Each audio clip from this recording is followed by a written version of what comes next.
kidding me? His name is Chad. It basically says that JoJo was never actually in love with Ben, and that she was fooling around with him and like on the low, and that after the show she came back to Dallas, they were hooking up, and then she dumped him when she got to be on The Bachelorette. And so basically, she's looking at this as a career opportunity, which, okay, may be true, but the best part about this is that all the guys started like questioning it. They were like, "Oh my God, what if this is true? What if JoJo's not here for the right reasons?" Because this is always the thing. We're always concerned about whether you're there for the right reasons. Like, honestly, I think that going on a reality show to find love, whatever your reasons, is a little weird. I think it's actually weirder if you think you're going to find it. That seems to me strange, a weird thought. But they, but the best part about this is like, this is like perfect reality TV. I'm telling you. So JoJo is in the like confessional room talking about her date with Jordan, and it left on a really high note, and she says, she's like, "I'm so happy right now, like nothing could make me could take that feeling down." And then it's after she says it, the producer she's talking to hands her the magazine, is like, "I need you to look at this." And she's like, it was so great, because then she sees what it is.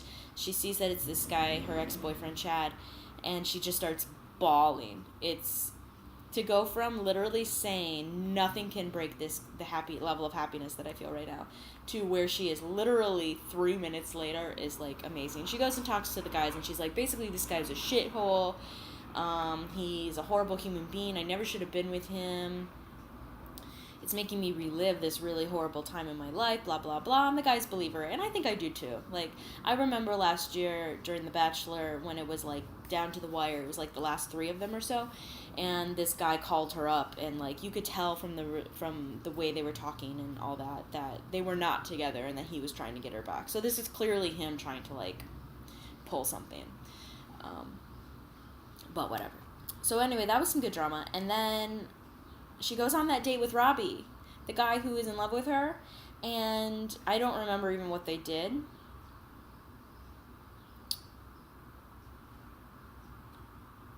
Nope.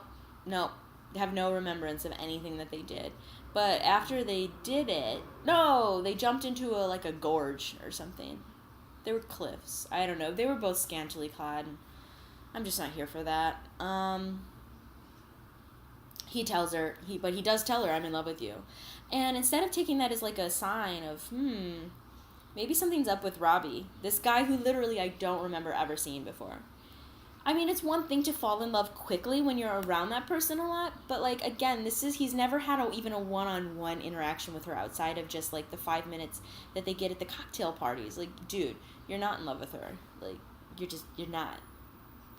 And if you're not. I don't like to judge other people's love, because I feel like mine has been judged. But I just find that really specious. I don't think it's true. I don't think having 5-minute interactions with people every once in a while leads to love. But that's just my 2 cents. And then she has another rose ceremony, and she has to get out. She cuts out the cocktail party. She's like, I know what I'm gonna do. And she gets rid of Vinny the barber, and she gets rid of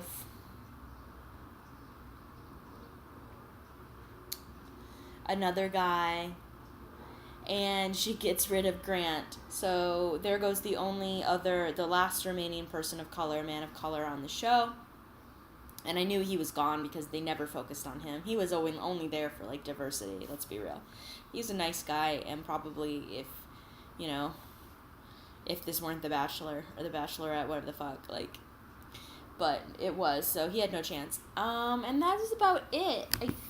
I feel like it was a pretty standard episode. The stuff with the magazine was good, mostly just because of the transition from her date with Jordan into like being the really crazy crying mess. And I'm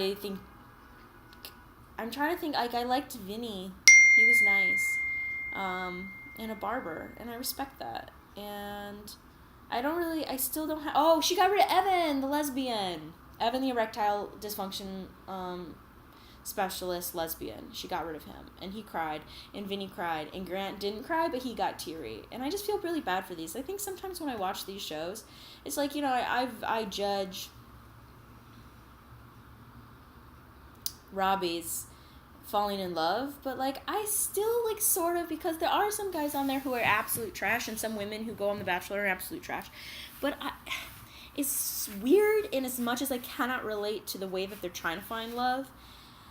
I do actually admire the fact that they have hope in the process of this. I had one bad experience and I had absolutely no hope ever. I literally last night was thinking I will probably end up alone, and I'm 30, which is still a really young age to think shit like that, but I do. I think I had my shot, and I think my shot dusted away. So I really admire that they're so open to it. So when they get really upset, it like makes me feel for them. It makes me feel for them. So R.I.P. Vinny and R.I.P. Grant. And you know what? Evan was a nice guy, even if he was a lesbian. He has 3 kids, though. So, like, you know, that's a little bit of an uphill battle. Because you got to find somebody who's willing to take that on. So I do feel for him in that. Otherwise, it did make me laugh all as that JoJo said that she's never met a good Chad in her life. And that she's sure that there are nice Chads out there, but she has never met one. And I just think it's like that everyone has kind of collectively agreed that if your name is Chad, there's probably something a little bit off with you. Again, I know one good Chad. I've known a couple other dubious Chads. So, what's that about? Maybe someone needs to do a study on that. Oh well. Until next week, because this season's going to get crazier and crazier if the previews are anything to go by. Although the previews obviously lie, because we were supposed to get a weird dramatic thing with Chad being creepy outside the house, and it really kind of wasn't at all. So, I don't know. But, I think that, like, she's eventually going to choose somebody, but then she's not going to choose them. It's going to be very confusing, but I think there's, like, 8 men left, something like that. So we're starting to get down to it. I'm going to start actually knowing who these men are, like, the individuals, and hopefully come up with one who I want to win. So, this has been a long recap, and I don't think it's been very funny, but I gotta go to Trader Joe's, man. I don't have any food in the house, so I'm gonna do that. So, until next time.